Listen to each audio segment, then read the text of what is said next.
Bienvenue dans ce nouveau numéro de PAF. Au sommaire, beaucoup de sujets. On va parler des banlieues, de la situation dans les banlieues avec notre invité Jean Djemad, qui est le créateur de la compagnie, cofondateur au fond de la compagnie Black Bomber 3B. Donc vous avez une expertise évidemment sur ce qui se passe dans les banlieues. On reviendra sur les suites des attentats du mois de janvier. On parlera aussi de politique, de François Hollande qui revient tout émoustillé de Kiev.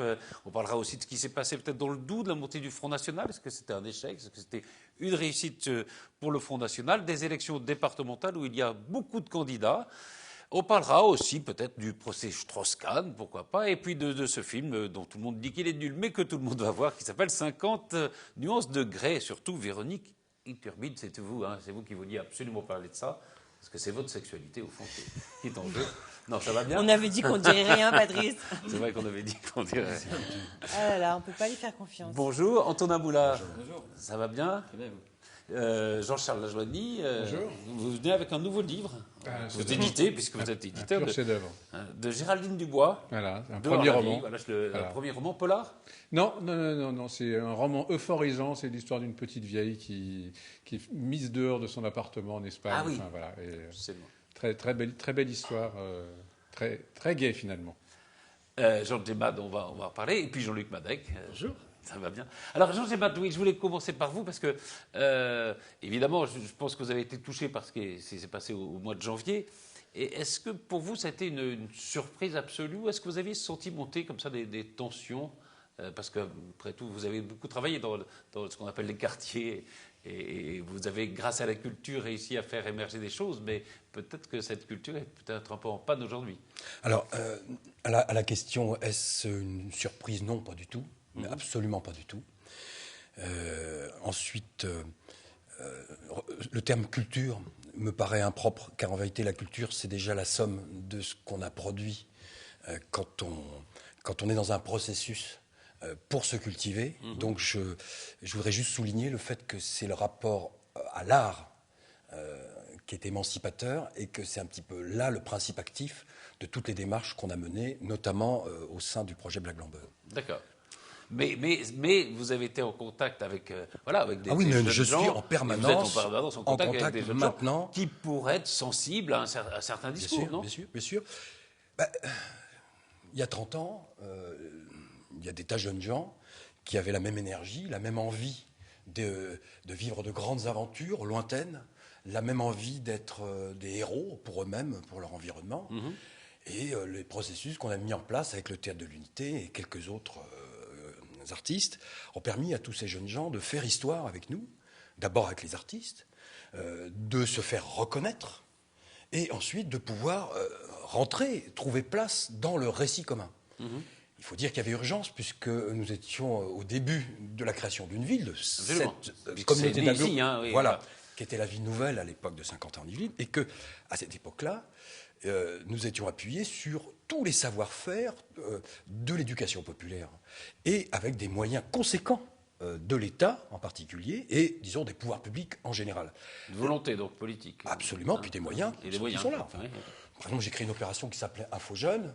En quelques semaines, on est sorti du carrefour carrière, on a mis en place des ateliers qui duraient une année où les jeunes gens de 50 ans d'Yvelines étaient confrontés pendant une année régulièrement à des professionnels en tout genre et capables de fabriquer avec eux un objet, une représentation, quelque chose qui était quand même autrement plus efficace pour s'altérer, pour échanger, que la simple visite d'une équipe de télévision pendant une semaine dans un collège et qui repart en se disant... Je fais référence à une réunion où j'étais au ministère de la Culture vendredi dernier, puisque c'est le grand raout après ces attentats, et je comprends bien, pour que tout le monde puisse rendre sa copie et dire, alors, la culture, vous faites quoi? Alors moi, je vais en venir tout de suite à l'essentiel. La culture, elle fait quoi? Elle fait ce qu'elle fait depuis 20 ans, c'est-à-dire elle consolide des grandes institutions publiques qui produisent une offre de très très haute qualité, qui s'adresse à des gens raffinés, à des gens cultivés. Oui. Et là où passe 80... ça, on sait faire à peu près. Absolument, oui, mais c'est là où passe 90% des moyens. Des budgets. Si j'osais, je dirais 99,99. Alors avec les 0,01% qui restent, ces dernières années, après avoir coupé l'ensemble du mouvement d'éducation populaire, notamment sur lequel s'appuyait l'ensemble des démarches des animateurs socio-culturels, vous voyez, le terme n'est pas une fabrication... du hasard, mais qui est vraiment un fait de l'histoire. La culture a repris le grand art, les beaux-arts, comme on disait au 19e. Et puis on a fabriqué une sorte de machin qui s'appelle la politique de la ville, où finalement ce sont les institutions publiques elles-mêmes qui se sont instituées opérateurs. Qu'a-t-on perdu en chemin ? On a perdu la capacité de mettre au travail eux-mêmes sur leurs propres récits et sur leurs propres aventures les habitants eux-mêmes. C'est tout. C'est simple. Vous avez senti une baisse, par exemple, et de l'intérêt des pouvoirs publics et une baisse budgétaire. J'ai senti à la fois des lâchetés et parfois même des sincérités, je dirais, mal placées. C'est quoi les lâchetés ? Alors les lâchetés, c'est plus facile de fabriquer un beau monument brillant, attractif, qui produit de la mondanité, de l'arrière-plan symbolique électoral, que de mettre de l'argent dont les effets ne seront pas immédiatement visibles, parce que la temporalité des processus dont je parle n'est pas la même, c'est pas un truc qui se fait en un clin d'œil, c'est comme faire pousser une plante. Il y a un moment où il faut mettre X temps, les 2/3 du temps pour travailler la terre, on ne voit rien. Et puis à un moment, on voit commencer à pousser un petit truc. Certains y voient l'arbre, d'autres se disent, non mais attendez, mon temps de vie est trop court, amusons-nous. Donc c'est la gestion du temps aussi. La temporalité est essentielle dans ce genre de considération. Là vous avez l'impression que les gens, enfin les décideurs politiques veulent qu'on réponde immédiatement, que les choses se voient vite, quoi. Le temps électoral, c'est pas un temps qui est dans la durée, hein. C'est un temps qui est sur 3 ans, déjà, le temps médiatique sur 6 est court, ans. le temps Oui, mais tout vrai est intriqué. C'est vrai qu'il est de plus en plus court. Je veux dire, peut-être poussé par les médias tout ou par d'ailleurs. Tout à fait. Donc on était dans des logiques qui étaient les suivantes, gauche ou droite, je parlais républicaine. Les premières années, on rassure l'entreprise autant qu'on peut, mais souvent dans un rapport plutôt clientéliste. Il n'y a pas vraiment de projet. Et on calme les banlieues, on redistribue, j'allais dire, à quelques clients électoraux, parce qu'on est coincé dans cette logique. Et puis les quelques années, les 2 ans qui précèdent les élections, on fait du saupoudrage.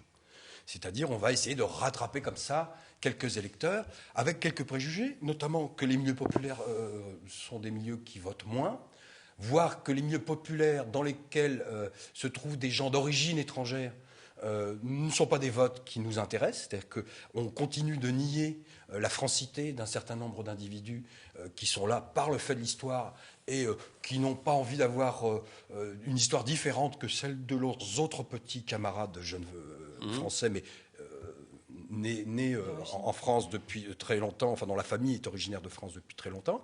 Donc voilà, ça c'est la catégorie lâcheté, parce que d'un côté, cet investissement permet une grande visibilité politique, permet de se faire réélire, et alors qu'à l'inverse, le temps pour que se réalise un processus est trop court pour en tirer un bénéfice électoral. Donc là, on a déjà un problème qui est un problème de confrontation de paradigme.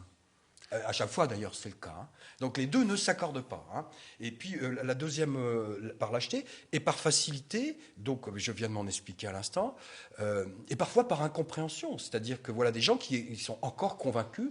J'ai entendu une haute fonctionnaire du ministère de la Culture très récemment dire qu'il n'y a que les grandes œuvres qu'on peut transgresser. Il faut arriver jusque-là. C'est un peu emmerdant. Et puis bon, je ne sais pas quelle idée elle se fait de la transgression. Oui, qu'est-ce que c'est ? Mais qu'est-ce qu'une grande œuvre ? Qu'est-ce que c'est la transgression ? On en a pour un moment. Étymologique. Voilà. Les uns et les autres, vous êtes intéressés par... Enfin, c'est vrai qu'il connaît bien le terrain, qu'il a bien vu les choses. J'ai bien compris. Je suis expert que du seul fait de mon expérience. Bien sûr. Non, mais je souhaite poser cette définition d'expert, car j'ai beaucoup subi de toutes les autres sortes. Quand je parle de l'expertise, c'est vrai que c'est notre expérience. Je voulais savoir si j'avais bien compris. Ce que vous voulez dire aussi, c'est qu'il y a donc un accès à la création, finalement, qui n'existe plus. Oui. C'est ça. Les gens ne veulent pas pas un accès, c'est de la co-création. Voilà, c'est ça. On est un alter ego réel des gens qu'on a en face de nous. Nous ne sommes plus dans un rapport de domination. La connaissance n'est pas utilisée dans un rapport de domination. Première évidence qui est sortie des limites de ce qu'offrait l'école. Aristote disait « il faut amener les enfants dans le parc ». L'école doit se poser cette question. Un projet comme Black Blamber ou d'autres du même ordre, qui se regroupent d'ailleurs au sein de l'association Ars Factoris, dont je suis un des cofondateurs, et qui a posé cette problématique art, territoire, population, amène les enfants dans le parc. On s'amène avec. On se met un peu en danger. On s'implique en tant que personne, pas simplement en tant que représentant de l'État ou de je ne sais quelle institution, comme ça, un peu d'un symbole un peu lointain. Et puis je pourrais définir un peu tous les éléments objectifs qui font à un moment donné.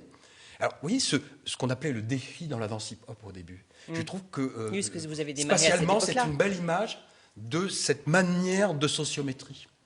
Car c'est quoi le défi? Alors le défi, c'est ce qui est devenu le battle entre-temps, chercher l'erreur. Voilà. C'est une confrontation. Mais cette confrontation, elle ne se fait pas dans un rapport de compétition où il est question d'écraser l'autre. Elle se fait dans un rapport de confrontation, d'abord à soi-même, à sa propre progression, et ensuite elle est renvoyée à l'appréciation de l'autre. Vous êtes à la circonférence au même plan que les autres, vous avez terminé d'être le centre, vous revenez à la circonférence. Ça a beaucoup d'avenir, croyez-moi.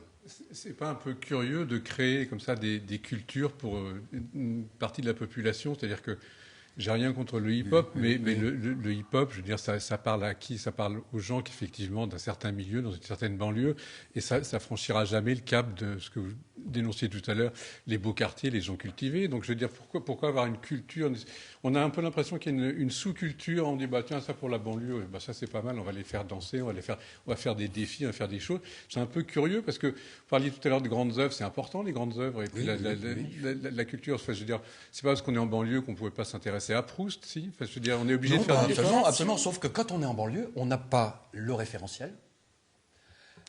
On n'a pas le désir, rien n'a été construit pour que vous ayez vous-même la capacité d'aller vous poser la question de ce que peut vous apporter Proust ou de ce que peut vous apporter les propositions qui sont faites dans les hauts lieux.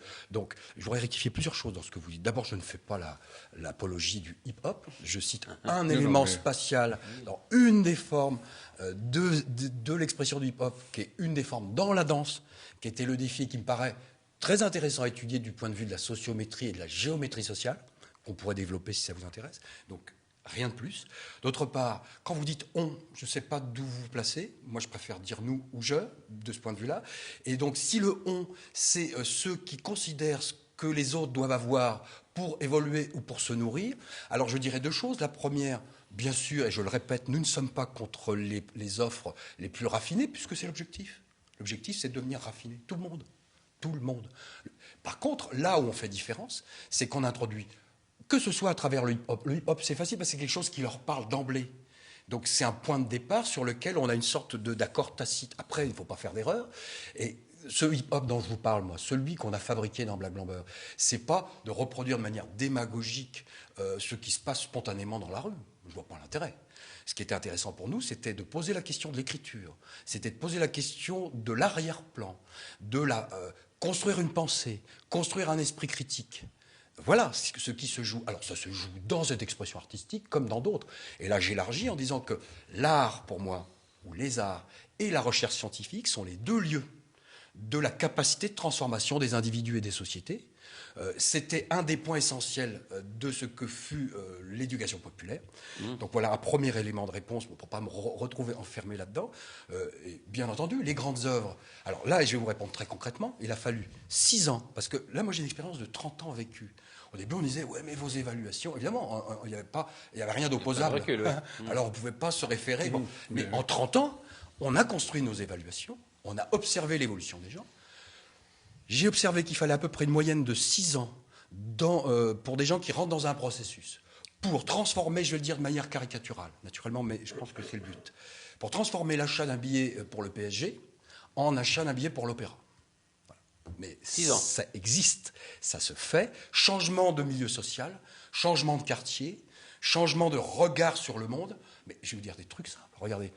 On a ramené tous les jeunes de Trappes d'origine africaine, nord-africaine, antillaise, chez eux. Et comment? Reconnus. Beau, avec un beau truc. Chez eux, ça veut dire quoi? Ça veut dire chez eux, dans leur culture et dans leur pays d'origine, pardon. D'accord. Dans les pays qui les ont originés, absolument. Et arrivés là-bas, bien entendu. Ils étaient évidemment pas adaptés non plus. Première tournée en Afrique de Black Blamber, nos danseurs, ils arrivent en américain, ils n'arrivent pas en boubou. C'est à la fin de la tournée qu'ils repartent en boubou. C'est là où les choses... Oui, je vais vous donner comme ça quelques images précises pour que vous voyez où ça se joue. Un autre exemple tout bête. On prend le bus, on est 50 dans un bus, il y a 50 places, il y a 50 ghetto blasters. Tout le monde met sa musique à fond, évidemment, comme on veut l'entendre mieux, on la met un peu plus fort, vous connaissez ce processus. Alors d'abord on discute et on dit, on va essayer de passer une musique que tout le monde va écouter. Ensuite, au bout d'un moment, on en a marre de cette musique, parce qu'il n'y a pas de raison que ce soit toujours le même genre de musique, avec cette sorte de limite, une richesse limitée. Alors, j'arrête tout et je dis, voilà, c'est mon quart d'heure. J'amène du baroque, j'amène du classique. Je me suis fait incendier. Oui, mais au bout de quelques années, après, vous avez vu les pièces que nous produisons. Bien sûr, bien sûr. On travaille sur du baroque, sur du classique, on intègre l'abstraction et tout ce qui a fait de la danse dite contemporaine, la danse contemporaine d'aujourd'hui, c'est-à-dire que, à la différence près, que nous avons une geste qui est populaire, que notre boulot à nous, ça a été de faire de la resymbolisation d'un art populaire, et ces symboles remis en effectivité, en capacité de transformation et d'agir, sont là véritablement les fabrications les plus intéressantes. Au-delà de la conjoncture, d'un mouvement ou d'un autre, d'un spectacle ou d'un autre, je dirais même d'un genre ou d'un autre. Jean-Louis ? J'espère avoir assez largement répondu. Je trouve que la plus grande réussite de notre ami, après donc 30 ans d'expérience, c'est fabuleux, c'est que finalement, Black Blamber est rentré positivement dans le vocabulaire commun.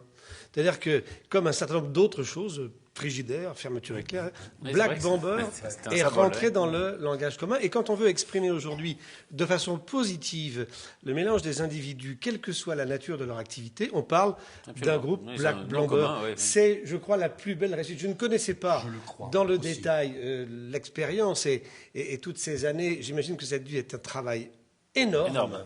Mais sa plus grande réussite, j'insiste là-dessus, c'est d'avoir réussi à faire rentrer Black Blamber de façon positive dans le vocabulaire commun. Je partage votre point de vue, c'est ma vraie première et énorme et seule trouvaille. Non mais véritablement, j'en étais conscient au moment où je l'ai trouvé. C'est-à-dire que je me suis rendu compte, vous avez entendu que je vous parle de symbolisme à pas mal d'endroits. Dès le départ, j'ai conçu ce projet comme la conception d'un symbole qu'il fallait remplir, qu'il fallait valider, dans lequel il fallait mettre une valeur positive. Et les choses, quand un produit est bon, quand un symbole est bon, il n'a pas besoin d'être exposé, d'éclater dans la tête des gens et dans les médias. Il suffit qu'il existe pour qu'il opère. Et ce que vous venez de dire va dans le sens du pari que j'avais fait à cette époque. Et j'ai été ravi au moment de la Coupe du Monde de voir Black Blamber ressortir. Et je l'étais d'autant plus que ça faisait apparaître que, curieusement, entre la création de notre compagnie, ou quelques temps forts qui auraient pu être qualifiés de la sorte, et cette Coupe du Monde, et puis peut-être l'après-Charlie, qui s'est présenté sous un autre angle, mais qui repose la question du vivre ensemble, de qui est dans le récit commun, qui est en dehors, etc. À chaque fois, cette notion remonte comme une valeur acquise de quelque chose de positif dans la notion du vivre ensemble. Et effectivement, quand nos os auront jauni, blanchi depuis longtemps, il est possible que ce soit ce symbole qui continue à faire son travail. Vous l'avez déposé, Je l'ai déposé, je me le suis fait piquer, je l'ai repris, parce que moi je ne voulais pas vendre des savonnettes avec au début, ce qui n'est pas péjoratif pour ceux qui vendent des savonnettes. Il paraît. Mais vous savez, moi je travaillais avec, on a tourné avec Manu Dibango, avec Abdel, on s'est fait des plaisirs incroyables, et à chaque fois ils m'ont dit Jean, tu veux bien devenir notre agent. J'ai eu des tas d'occasions de rentrer dans un milieu où l'argent peut être fait assez rapidement sur ce genre d'acquis. Mais bon, voilà. Antonin ? Oui, je suis vraiment fasciné par votre récit. Je partage votre avis. L'éducation populaire n'est pas un produit de consommation. Et aujourd'hui, je trouve que c'est considéré trop comme ça dans le milieu par les pouvoirs publics qui demandent de remplir des objectifs tout à fait... qui cassent en fait la notion même d'éducation populaire, qui est une notion de co-création, comme vous dites. Et la co-création, ça passe par une appropriation des connaissances, d'un échange, d'une éducation commune. Et c'est l'inverse de l'école, finalement. L'école qui balance un savoir dont on est récepteur. Là, c'est de la création collective. Et dans la précédente émission, quand je disais qu'on apprend la vie à l'extérieur de l'école, je faisais bien sûr référence à l'éducation populaire. Mais il ne faut pas opposer mais je l'oppose pas. On ne peut pas opposer c'est un complément, bien sûr. Ça devrait être un complément. Et quand vous parlez, je ne sais pas, des réunions qui ont lieu au ministère de la Culture, bon, ils se rendent bien compte aussi qu'il y a un manque à un moment donné, qu'il y a eu une absence. Peut-être que ces politiques de la ville, en effet, ont tourné, dans lesquelles on a dépensé quand même beaucoup d'argent, mais ont tourné un peu en rond. Le manque, on se rend compte par défaut. C'est-à-dire qu'on se rend compte quand des choses commencent à nous péter dans le nez. C'est ça. Mais sans plus. Sans plus. Et c'est rarement le traumatisé qui a une capacité de recul et de diagnostic sur ce qui lui arrive. Vous voyez ce que je veux dire ? Donc, il faut aussi se méfier de ce qui sort dans le décours. de ce genre de situation, à commencer par les médias, justement. Donc moi, en général, je me précipite pas pour dire des choses auxquelles j'ai pas le temps de réfléchir. Vous voyez ce que et ça, c'est quand même un truc auquel il faut se réfléchir. Et tout à fait d'accord à ce que vous dites, ne pas opposer l'école. Alors, l'art pédagogique, c'est de la merde. Ça n'existe pas. L'art n'est pas pédagogique, par définition, et c'est là qu'il opère. Par contre, la pédagogie, c'est quelque chose qui peut être fort utile. Ce qu'il faut aujourd'hui raccorder, comme à un moment donné dans l'histoire de l'éducation populaire, c'est la place de l'école et le lien que l'école peut faire, je parlais d'aller dans le parc, avec ce monde extérieur, le vrai monde, le monde vrai. Voilà. Est-ce que vous voulez qu'on passe à la politique ? À moins que vous vouliez ajouter quelque chose sur ce sujet, on pourra y revenir d'ailleurs dans le reste de l'émission, mais c'est vrai qu'il va y avoir les élections départementales. Au départ, tout le monde se disait, mais tout le monde s'en fout, quoi. Enfin, c'est pas ce que c'est, c'est pas très bien ce que sont ces élections départementales qui s'y présentent. Et on se rend compte, ne serait-ce que dans le territoire des Yvelines, que au fond, tous les maires importants sont candidats à ces élections. Donc, ce sont des élections qui vont compter. On va regarder d'ailleurs un petit sujet sur ces candidatures. Sur le canton de Montigny, le Bretonneux, fin du suspense. C'est bien le maire de Montigny, Michel Laugier, président de l'agglomération, qui portera les couleurs de la droite, rassemblées sous la bannière EPI, Ensemble pour les Yvelines. Dans cette élection, il me paraît important que le maire de Montigny et président de la communauté d'agglomération que je suis soit présent dans ce combat, puisque dans les années à venir, le travail qui devra être fait entre la commune, de l'intercommunalité et le conseil général sera de plus en plus important. Les valeurs sont toujours les mêmes. Moi, c'est essayer d'avoir les meilleurs résultats dans ma collaboration avec le conseil général, aujourd'hui conseil départemental demain, sur les compétences qui sont les siennes, notamment pour tout ce qui touche à l'action sociale, pour tout ce qui touche au collège, aux routes départementales. Un canton observé à la loupe. Il est actuellement détenu par le maire de Guyancourt, François Deligné. Pour ces élections, le socialiste a constitué un binôme avec Sandrine Grandgambe, la première fédérale des Yvelines, élue à Trappes, mais qui a été pendant plusieurs années conseillère municipale d'opposition à Montigny. La gauche apparaît divisée pour ces élections. Europe Écologie Les Verts et le Front de gauche ayant décidé de présenter une candidature. À partir de ce territoire que je souhaite défendre des valeurs, mais qui ont une résonance aussi nationale. Ça va être des valeurs sociales, lutter contre les politiques aujourd'hui d'austérité, défendre en fait véritablement la démocratie locale, qui est attaquée de différentes manières. De façon institutionnelle, avec la réforme des collectivités territoriales, défendre véritablement une politique sociale, puisque aujourd'hui ce seront essentiellement les domaines sur lesquels le département va intervenir, et ces politiques sociales, elles sont finalement mises en péril par une politique d'austérité. Faire de la politique un peu différemment. Donc on a une équipe qui est très très jeune, on a une équipe de gens qui ne sont pas déjà maires, qui ne sont pas déjà vice-présidents de la communauté d'agglo. Donc vraiment un renouveau de la politique pour bien montrer que tous les citoyennes, tous les citoyens peuvent s'emparer de la politique. Le Front de gauche et Europe Écologie Les Verts vont organiser des ateliers de réflexion les 5 et 6 mars afin de mobiliser le plus d'électeurs. Autre binôme à se présenter, cette fois pour le Front National, Eugénie Lavigne et Sylvain Grison, élus de Montigny. Ancien militaire, la sécurité est son principal thème de campagne. La sécurité et, je dirais, une certaine évolution de la physionomie locale qui a énormément changé depuis 25 ans, puisque j'habite Montigny-Bretonneux depuis 1990. Et je l'ai considérablement vu changer. Et pas uniquement Montigny, bien évidemment. Nous irons sur le terrain, nous irons tracter, boiter également et tenir certainement des réunions publiques. Lors des dernières élections du canton, en 2008, François Deligné l'avait emporté dès le premier tour avec près de 52% des voix. Son principal adversaire déjà, Michel Laugier, et un candidat d'hiver gauche, Michel Thomas. Qui a perdu. Alors on voit que voilà, dans les Yvelines, par exemple, il va y avoir un combat entre Michel Laugier et François Deligné, donc entre des maires importants, le président de la communauté d'agglomération d'un côté.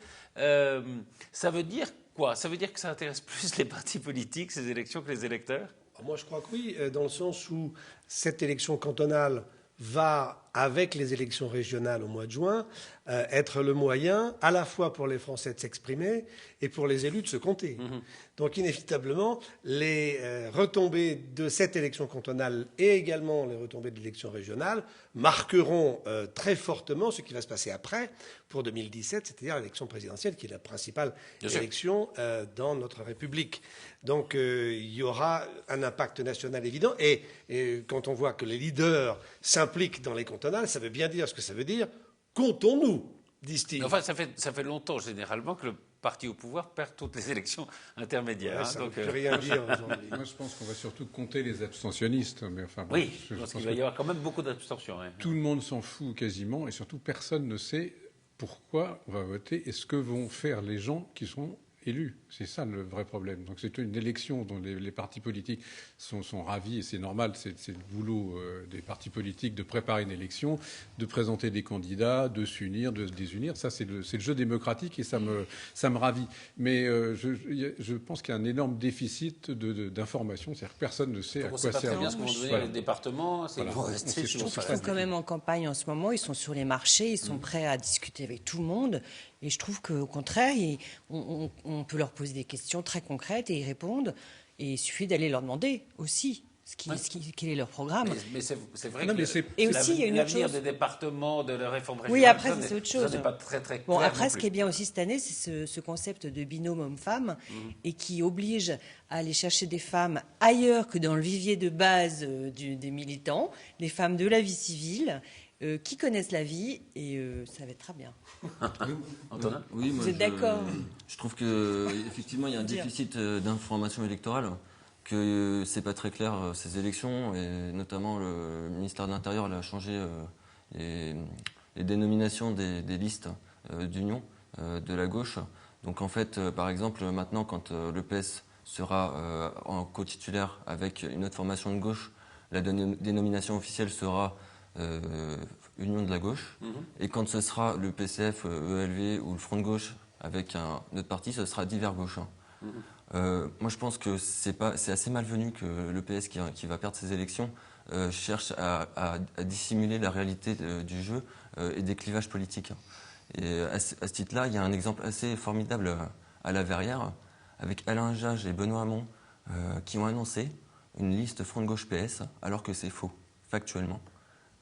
Les commissions des groupes PCF des 3 villes, Elancourt, Trappes-la-Verrière, ont voté à 77 voix contre 5, contre une liste d'union avec le PS. Donc Alain Jage ne représente pas le PCF, il ne représente pas le Front de gauche, il représente lui-même, et il y aura une liste d'opposition, une deuxième liste de gauche. Enfin, ça, c'est les batailles à l'intérieur de la gauche et mais c'est quand même une belle trahison démocratique, parce que à 90% contre, et partir quand même sans sa base. C'est le problème des états-majors, ça. Oui, c'est un problème. Voyons ce que les Français vont dire. Ils étaient 4 millions dans la rue le 11 janvier. Je crois quand même que ces gens qui se sont déplacés, qui ont manifesté, ont des choses à dire. Et nous sommes dans un pays démocratique. Jean-Charles a raison. Je pense que la problématique de ces cantonales, et on la retrouvera au régional, c'est l'abstention. C'est là qu'on va voir si le peuple de France s'intéresse ou pas à son avenir. Et j'espère que l'abstention ne sera pas aussi forte que nous pourrions le dire aujourd'hui. Voilà, j'ai beaucoup d'espoir dans la capacité des Français d'aller voter. Et si je peux mettre un message aujourd'hui, puisque cette table nous le permet, je dis aux Français, quel que soit l'endroit où ils habitent et leur couleur politique, allez voter. Jean Gemad, vous votez ? Oui, bien sûr. Ah, oui. Enfin, vous n'êtes pas obligé de non, mais j'aurais pu ne pas répondre. J'aurais pu ne pas voter. Il s'avère que je vous réponds et que je vote. Il n'y a pas de souci. Alors, moi, sur les contenus des différents programmes, là-dessus, je me prononcerai en tant que citoyen, mais aussi en tant que citoyen qui a à un moment donné une certaine légitimité de son action sur le territoire. Et de ce point de vue-là, j'ai toujours soutenu, en le justifiant sur des choses très concrètes, les soutiens que j'ai apportés à tel ou tel, qui ne sont pas nécessairement des gens d'un parti ou d'un autre, la première.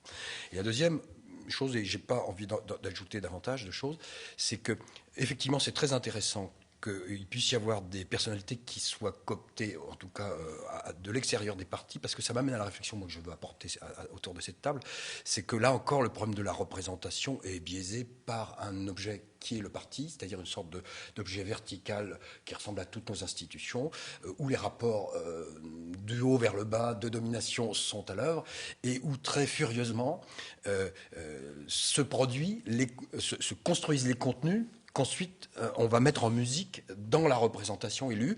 Il y a comme une merde quelque part. Oui. Et non le contraire.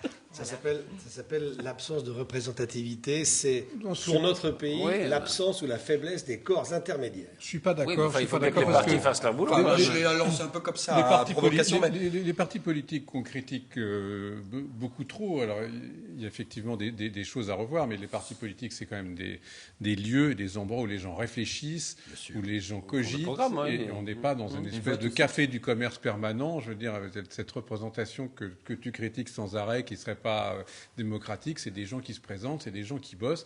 On a ou pas leurs idées politiques, mais enfin c'est des gens qui réfléchissent un peu de temps en temps. Et là, donc les partis politiques sont indispensables. Je pense que même s'il y a la parité, je crois quand même que c'est le parti politique qui décide leur candidat. Même si vous les cherchez ailleurs. Vous avez bien compris que ce n'était pas la remise en cause des partis politiques, mais de la manière dont se construit cette représentation et dont elle est transmise effectivement dans l'action publique. Et j'ai pas de solution à déballer comme ça en 3 phrases, mais j'ai quelques idées quand même sur la manière avec laquelle on peut faire société en base et produire à partir d'un nouveau paradigme de nouvelles représentations. Et notamment, on voit très bien, comme vous le disiez en entrée de sujet, que les maires se présentent pour des élections départementales. Pourquoi c'est des élections qui ne sont pas franchement super importantes. Pourquoi ne pas faire confiance à d'autres personnes qui ne sont pas encore élues? C'est aussi parce ça, que je l'ouverture pense que là, et le renouveau de la classe. Il y a aussi un climat politique qui fait qu'un certain nombre d'élus, je pense notamment aux élus de l'opposition, se disent que c'est le bon moment peut-être pour se présenter. Non, et pour prendre des sièges. Ça sclérose le jeu politique. Oui, mais en même temps, vous savez, vous avez raison, probablement sur le fond, mais en même temps, c'est vrai que les gens sont assez attachés à des noms qu'ils connaissent. Peut-être vous. Non, mais si, je vous le dis. Non, si. Non, mais je pense que Patrick a raison. Ça dépend. Moi, ça fait des années. Après, on peut le regretter ou pas. Il y a des personnalités attachantes et on vote pour des gens. Oui, bien sûr. Est-ce que pas toujours pour des partis musulmans, pour des idées. Est-ce qu'il y a un parti musulman? Est-ce que vous souhaiteriez qu'il y ait un parti musulman puisqu'il y a un parti musulman qui présente des candidats? Est-ce que vous souhaiteriez qu'il y ait des représentants d'un parti musulman dans ces élections, par exemple, ici, sur ce territoire? Moi, je vais vous répondre tout de suite. J'estime que j'ai pas à souhaiter ou pas qu'il y en ait. Je peux simplement vous dire ce que j'en pense. Oui. Oui, moi, je pense que la religion, comme la nature des genres des uns et des autres, la nature des ethnies, des origines, ou comme la nature de, des différentes classes d'âge, des différents habitants, n'a rien à voir avec nous permet aucune forme de représentation efficace. Je pense véritablement que c'est sur un programme, sur une personne ou sur un groupe qu'il faut se présenter. Mais pour moi, une religion, pour autant qu'elle soit décryptable comme un programme, ça me paraît assez spécieux. Et on voit ce que ça donne quand les États deviennent religieux, quand la religion prend le pas, à un moment donné, sur une expression plus large et plus ouverte. Donc, moi, il y a bien un parti chrétien-démocrate qui existe. Mais pareil, il ne faut pas qu'il gagne. Moi, j'ai pas contre. Disons que ce n'est pas là que je trouverais la représentation qui me paraîtrait la plus appropriée. Certains pays font jurer leur président sur la Bible. Oui, d'autres pas. Notamment.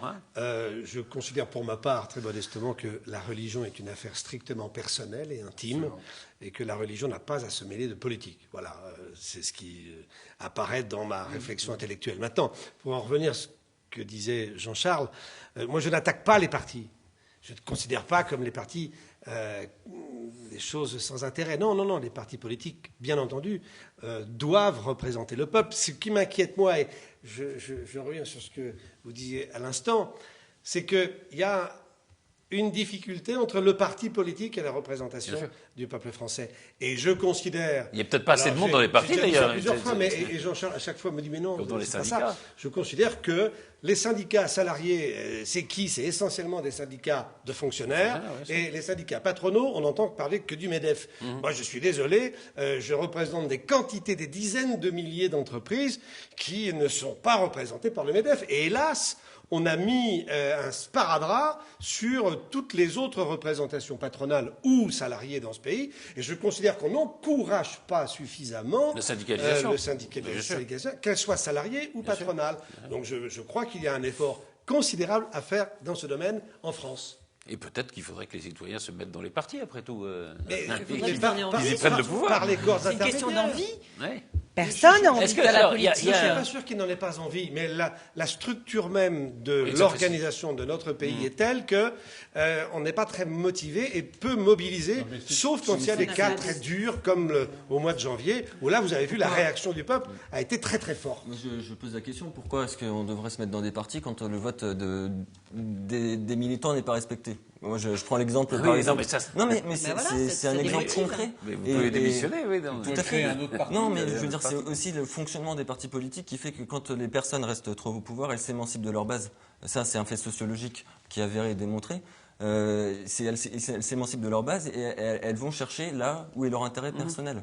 Et je pense que c'est pour ça qu'il faut tourner, justement. On en revient à ce système de tourner et de laisser sa place aux plus jeunes. Vous avez qu'on dise un mot des élections dans le Doubs, pardon? Moi, je veux dire, comme ça qui me passe en vous entendant. J'ai remarqué autre chose aussi, qui n'est pas que l'apanage des élus, mais chez eux, c'est évidemment dommage, c'est que autrefois, le bourgeois gentilhomme voulait devenir raffiné et cultivé. Aujourd'hui, il a juste besoin de s'enrichir. Et ça, c'est vrai aussi dans la représentation. C'est-à-dire que je suis frappé. J'ai participé à de nombreuses campagnes, à des tas de niveaux. J'ai approché des gens, mais vraiment à tous les niveaux. Je constate depuis au moins une quinzaine d'années que nos hommes... Alors, c'est pareil, pas tous... ne pensent pas. C'est des gens qui ne pensent pas. Quand tu arrives avec une idée, une vraie idée, à mettre au travail pour penser, ils te disent « Ah ben c'est déjà trop tard, maintenant il me faut des éléments de langage et il faut que je sois meilleur que l'autre. » Et ça, moi je vois ça depuis des années. Alors à quel moment ils pensent? C'est pas à eux de penser, c'est au mouvement. Non, mais moi c'est un truc simple qui me frappe. Ceux qui se représenter, les mouvements sociaux ne le sont pas. C'est bien le problème dans ce pays. Voilà, les corps intermédiaires n'existent pas. Tant qu'on en sera là, on n'avancera pas. Un mot sur les élections du Doubs. Est-ce que vous pensez que c'est alors il y a eu deux analyses. Des gens qui disent que c'est la victoire du Front National, puisque après tout il fait pas loin de 50%. Et puis il y a une autre analyse qui est de dire après tout le Front National il n'arrive quand même pas à être élu, même dans des circonstances qui pourraient lui être plutôt favorables. Est-ce qu'entre ces deux analyses, laquelle est la vôtre? Moi, je constate que l'élection de Chirac, c'était 80%. Mais c'était dans des circonstances différentes. Non, c'était 80-20, et que là, c'est 51-49. Ouais. Donc, ça monte. c'est quand même assez inquiétant. 700 voix de différence, c'est très très peu. Après, chacun peut en tirer les conclusions. On peut dire que la droite, une certaine perméabilité entre la droite et l'extrême droite. C'est probablement vrai, mais pas plus inquiétant que ça, parce que c'est surtout aussi, et peut-être pas si malsain que ça, de ne pas mélanger le PS et l'UDF, parce que ça, c'est à terme, ça marche effectivement Chirac-Le Pen, mais à terme, on mélange tout et puis on n'avance pas. Donc le PS, c'est pas l'UDF c'est pas le PS. Donc moi, je peux comprendre, je ne l'aurais pas fait à titre personnel, mais je comprends très bien qu'un type de l'UDF ne vote pas pour le candidat du PS, de l'UMP ne vote pas pour le PS, comme je comprendrais très bien qu'un mec du PS ne soutienne pas un mec de l'UDF dans l'autre cas, parce que c'est tout mélangé et c'est mettre une couverture sur la poussière, ou la poussière sous le tapis, puis voilà, et après on dit on verra bien dans 10 ans. Mais on voit que c'est comme ça que le Front National monte. Mais est-ce qu'on n'a pas déjà un avant-goût de ce que sera l'élection présidentielle?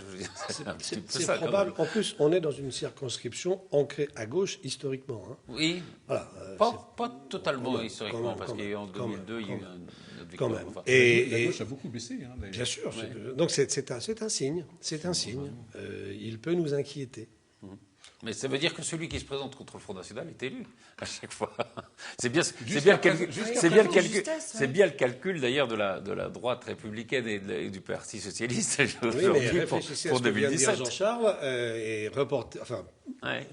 mettez-vous dans la politique fiction en 2017 et voyons ce que donnerait une élection entre une représentante du Front National, évidemment il n'y en a qu'une, et un homme de gauche porteur des échecs de 5 années de mandat. Ouais. Voilà. Ça fait peur. Ça fait peur, mais je disais l'autre jour, nous sommes là maintenant à peu près dans le même scénario politique que nos amis grecs avec Tsipras. Mais oui, avec des opinions un peu différentes. Oui, moi, je n'ai pas trop d'éléments prospectifs. Simplement, à la question qui était posée, évidemment, ce n'est pas une victoire du Front National. Le Front National, c'est toujours un résultat par défaut. Alors moi, ce qui m'intéresse toujours, c'est le défaut de quoi ? Et c'est là-dessus que j'ai tendance à réfléchir. Je n'ai pas non plus là, des révélations à faire, évidemment. Mais le défaut de quoi ? Le défaut de contenu, le défaut de sens.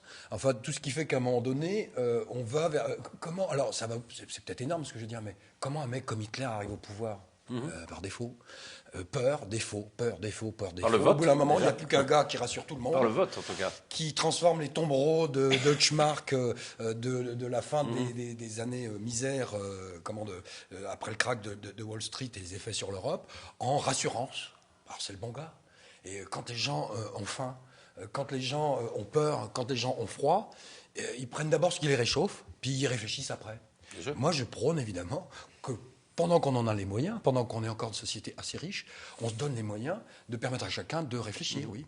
C'est ce que je dirais à cette occasion. Mais est-ce que justement, vous n'êtes pas... Parce que moi, ça me frappe un petit peu, c'est que tout le monde a fait son deuil en se disant, en 2017, il y aura un candidat contre le Front National.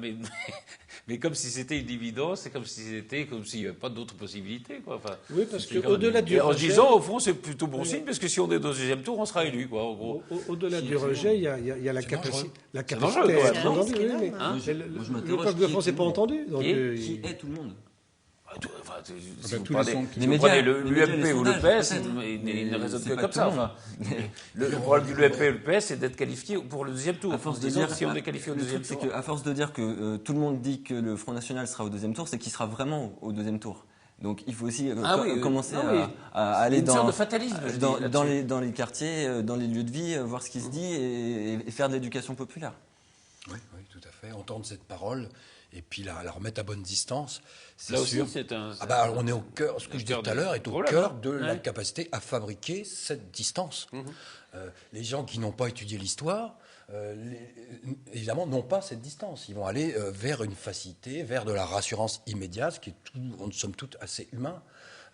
Dès qu'on a quelques connaissances, quelques reculs, on est capable de se dire « Ah, attention, là, ça a l'air sympa comme ça me rassure maintenant, mais qu'y a-t-il derrière, etc. » Voilà.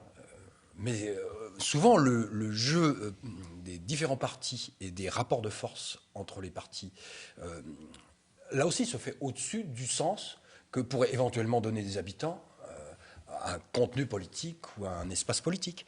Il faut s'en méfier. Rendre le FN fort pour affaiblir le PC, ça a été une stratégie à un moment. Quelque part, on en paye quelque chose. Je ne suis pas particulièrement plus que ça pour le PC. On s'en est servi beaucoup. Oui, mais on détruit des choses. On détruit des choses qui ne repoussent pas, qui ne remontent pas comme ça sur face. Donc attention, parce qu'en 17, ça peut passer le cap, ça peut passer le pas. Un petit moment de colère en plus.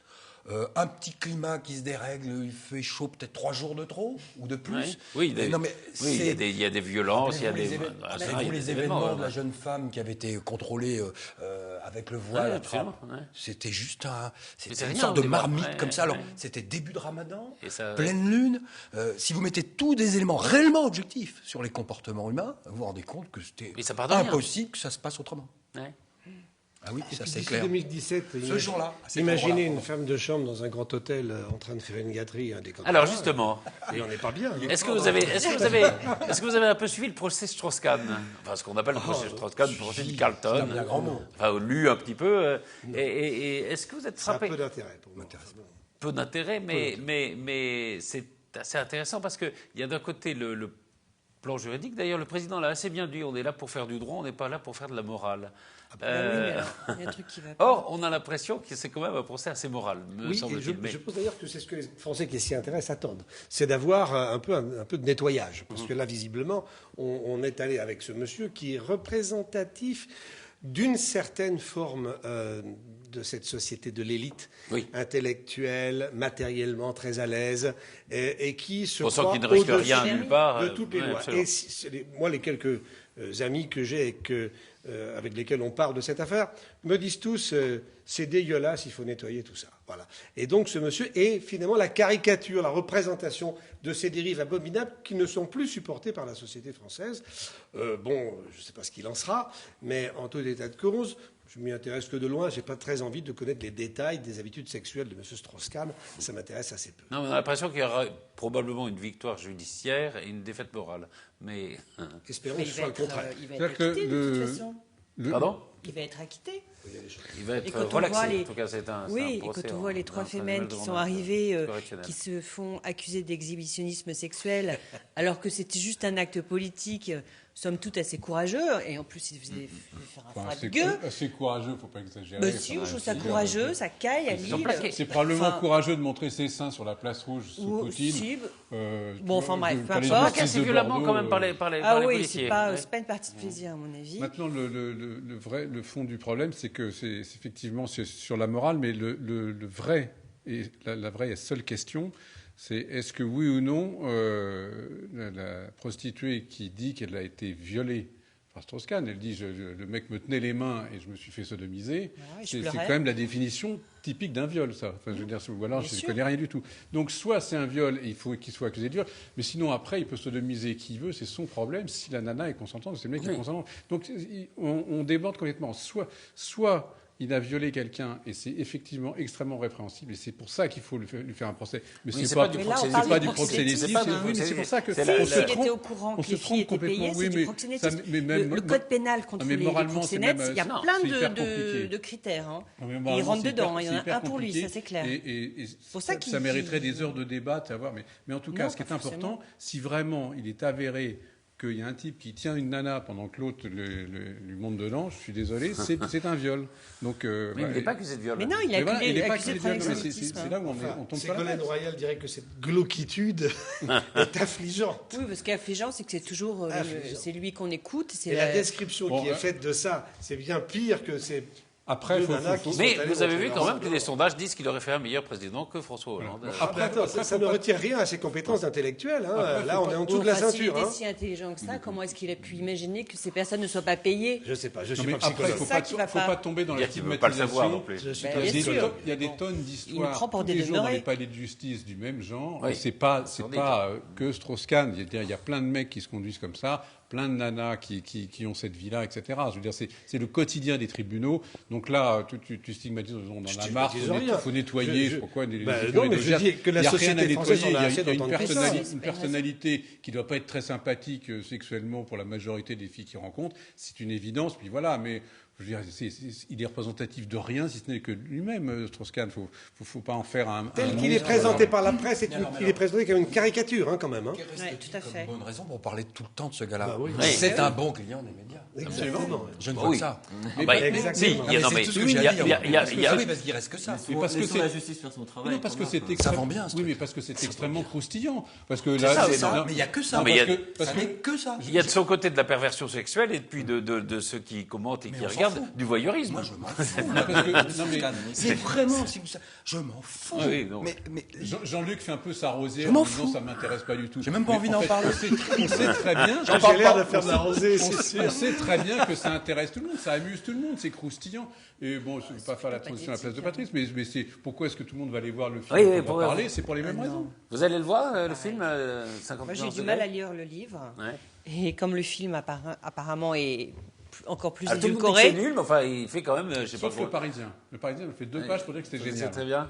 Mais alors là, je dénonce. Qui est tout le monde? Le tout le monde, c'est encore une grosse cavalerie de marketing. Tout le monde. Attendez, mais des films pourris dont on arrive à dire tout le monde. Mais c'est quoi ça? C'est de la fabrication de marketing. Enfin, tous les gens qui l'ont vu, en gros, excusez-moi, la première rien d'autre. avait l'air de dire que c'était très mauvais. Oui, alors. on s'en tient à ça. Donc on n'y va pas. Mais moi, j'écoute le pitch 2 minutes de cette affaire-là, je me dis, qui relise Histoire d'eau, déjà. Oui, c'est très bien, ils évolueront. Non, parce qu'il y a déjà une écriture, vous voyez ce que je veux dire. C'est de la belle littérature. Mais après, je conçois même qu'il y a des tas de gens qui puissent s'éclater là-dedans et des tas de femmes, quel que soit leur âge, qui à un moment donné peuvent saisir aventure pour fabriquer leur propre capacité à s'évader, parce que les choses sont pas simples entre ce qu'on lit et ce qu'on vit quand on lit. Hein. C'est même, heureusement que c'est assez compliqué et puissant. Mais sorti de là, on retombe dans ce que je disais tout à l'heure par rapport aussi à l'affaire de Strauss-Kahn. C'est-à-dire qu'il y a un moment où il est question de faire de ce bouquin une sorte de somme, et après, on ne peut pas revenir en arrière, et on va dire que c'est nul, mais tout le monde y va. Alors tout le monde y va pourquoi ? Pour pouvoir en parler. Je me rappelle de la cour de récré de l'école, moi, quand j'avais pas la télé. Là, j'étais emmerdé. Le lendemain, je ne pouvais pas parler des épisodes avec les autres. Non, mais je crois que c'est la seule vraie raison. Ah oui, vous avez lu le bouquin, mais vous n'avez pas lu. Et vous savez que ça a quand même relancé. Ce qui me choque, c'est qu'il ne soit pas interdit. Ça a quand même fait augmenter beaucoup la fabrication et la vente de sextoys, notamment. Enfin, c'est oui, 500%. Les cacaillers font provision de ficelles. C'est incroyable quand même. Mais ce qui est incroyable, c'est que ça soit permis aux enfants de 12 ans d'aller voir ce film. Et en France, et moi, ça me choque. 12 ans. C'est une image dégradante, avilissante de une nana qui se fait comme ça. Je suis désolée. Si peu d'imagination sur le plan. Oui, c'est ça, oui. C'est un constat de carence. C'est plutôt le soft, je trouve. Les trucs. Vous regrettez que ce soit moins cru que les aventures de notre ami Strauss-Kahn, en fait. Ouais. Vous auriez préféré un truc un peu plus. Non, parce que ni l'une ni l'autre ne nous intéresse, en fait. On veut rien. Ni l'une ni l'autre ne nous intéresse. Qu'est-ce que vous disiez, la dame de la culture, que les grandes œuvres Féolé ? Ah oui. Non, on ne transgresse utilement que les grandes œuvres. Ouais. Non, mais c'est vrai qu'Histoire d'eau était quelque chose de transgressif. Tout à fait. Mais de la même manière que toutes les formes un peu populaires ou de type roman de gare, etc., ils ont les mêmes difficultés que souvent les formes populaires. Je parle dans le spectacle vivant, mais toute proportion gardée. C'est-à-dire qu'il faut que ça soit installé dans la reconnaissance pendant 20 ans ou 30 ans pour que ça puisse être considéré comme faisant partie du patrimoine à sa juste place. Sinon, en général, c'est regardé d'en haut. Par des gens qui disent c'est de la culture de série B, c'est du sous-truc chose ou du sous-machin. Oui, évidemment, tout dépend d'où on regarde. Enfin, en tout cas, le film, c'est assez rare. Il y a quand même 200 000 personnes qui ont pré-réservé leur billet, donc c'est énorme. Et puis avant le film, c'est quand même quelque chose qui a tiré le marché du livre de façon extraordinaire. Ça rapporte des gens, ça ramène des gens en librairie, c'est merveilleux. Juste un mot avant qu'on conclue, mais il nous reste très peu de temps. Il y a eu, vous savez, cette enquête du Monde sur les comptes en Suisse qui a livré comme ça quelques noms en pâture. Est-ce que vous pensez que c'est... Alors, Pierre Berger, qui est l'un des actionnaires du Monde, a trouvé ça absolument horrible, rappelant que c'est ce qui se faisait pendant l'occupation, que c'était de la délation. Est-ce que vous pensez que c'est bien ou pas bien de donner des noms comme ça en pâture ? Souvent, en plus, des gens qui ont déjà... qui sont pas... c'est pas du tout illégal, puisqu'ils ont régularisé leur situation. C'est ça qui est un peu curieux, c'est d'avoir balancé les noms sans aucune graduation, c'est-à-dire que j'ai rien ni pour ni contre Gad Elmaleh, mais bon, d'abord la somme un peu ridicule. 80 000, c'est petits joueurs. 80 000, voilà. Après, il y a les principes et les symboles. On se dit, c'est quand même curieux qu'avec autant de pognon, parce qu'il est richissime, il en ait mis 80 000 là-bas. Ça, c'est un peu intellectuellement, c'est curieux. Mais en tout cas, visiblement, il avait régularisé. Il y a plein d'autres gens qui ont régularisé, qui se retrouvent sur cette liste. Alors après, effectivement, c'est très difficile d'avoir une opinion très tranchée, parce que si on est de l'avis de Pierre Berger, ça veut dire on est une petite caste, on se coopte et puis on se protège les uns les autres. Mais en même temps, si on arrive à faire abstraction de ce petit problème, c'est vrai que c'est un peu choquant quand même de balancer des trucs. La présomption d'innocence est complètement balayée. On a balancé des noms parce qu'après le type, le Gad Elmaleh, pour rattraper la pente, il va ramer. C'est quand même très mauvais pour les réputations. Toujours la même caste, toujours la même déviance. C'est assez terrifiant.